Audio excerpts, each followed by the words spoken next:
புதுச்சேரியில் போதைப் பொருளுக்கு எதிராக நடத்தப்பட்ட விழிப்புணர்வு பேரணியில் 200க்கும் மேற்பட்ட செவிலியர்கள் கலந்து கொண்டு பேரணியாக சென்றனர். புதுச்சேரியில் போதைப் பொருளுக்கு எதிராக விழிப்புணர்வு பேரணி நடத்தப்பட்டது. கம்பன் கலையரங்கில் இருந்து தொடங்கப்பட்ட பேரணியை சபாநாயகர் செல்வம் கொடியசைத்து தொடங்கி வைத்தார். இதில் பல்வேறு செவிலியர் கல்லூரிகளை சேர்ந்த 200க்கும் மேற்பட்ட மாணவ மாணவிகள் கலந்து கொண்டு போதைப் பொருளால் ஏற்படும் தீமைகள் குறித்து வேடமணிந்து முக்கிய வீதிகளில் ஊர்வலமாக சென்று பொதுமக்களிடையே விழிப்புணர்வை ஏற்படுத்தினர்.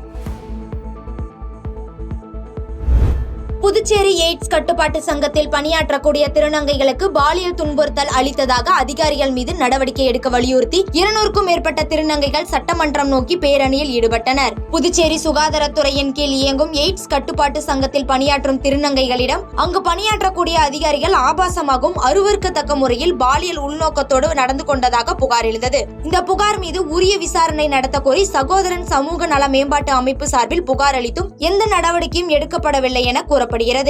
இந்நிலையில் இதனை கண்டித்து 200க்கும் மேற்பட்ட திருநங்கைகள் காமராஜர் சிலையில் இருந்து சட்டமன்றம் நோக்கி பேரணியாக சென்றனர்.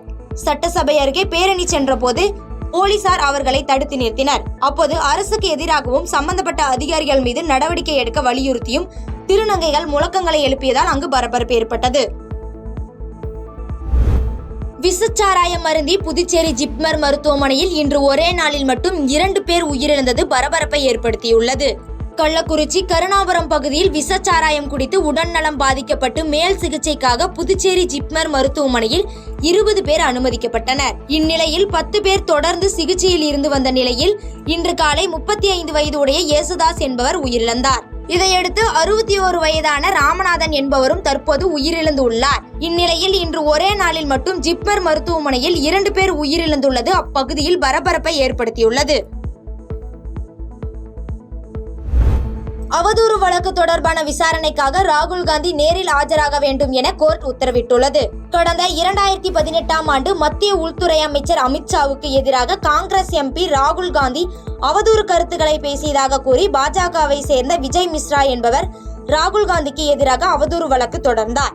இந்த வழக்கு தொடர்பான விசாரணை சுல்தான்பூரில் உள்ள நீதிமன்றத்தில் நடைபெற்று வருகிறது. இந்நிலையில் இந்த வழக்கு இன்று மீண்டும் விசாரணைக்கு வந்தபோது ராகுல் காந்தி வரும் ஜூலை 2ஆம் தேதி வழக்கு விசாரணைக்காக நேரில் ஆஜராக வேண்டும் என நீதிமன்றம் உத்தரவிட்டது. பாதகம் செய்பவரை கண்டால் நாம் பயங்கொள்ளலாகாது பாப்பா, மோதி மிதித்து விடு பாப்பா, அவர் முகத்தில் உமிழ்ந்து விடு பாப்பா. அண்மை செய்திகளை உடனுக்குடன் தெரிந்து கொள்ள இணைந்திருங்கள் இயம்நாடு.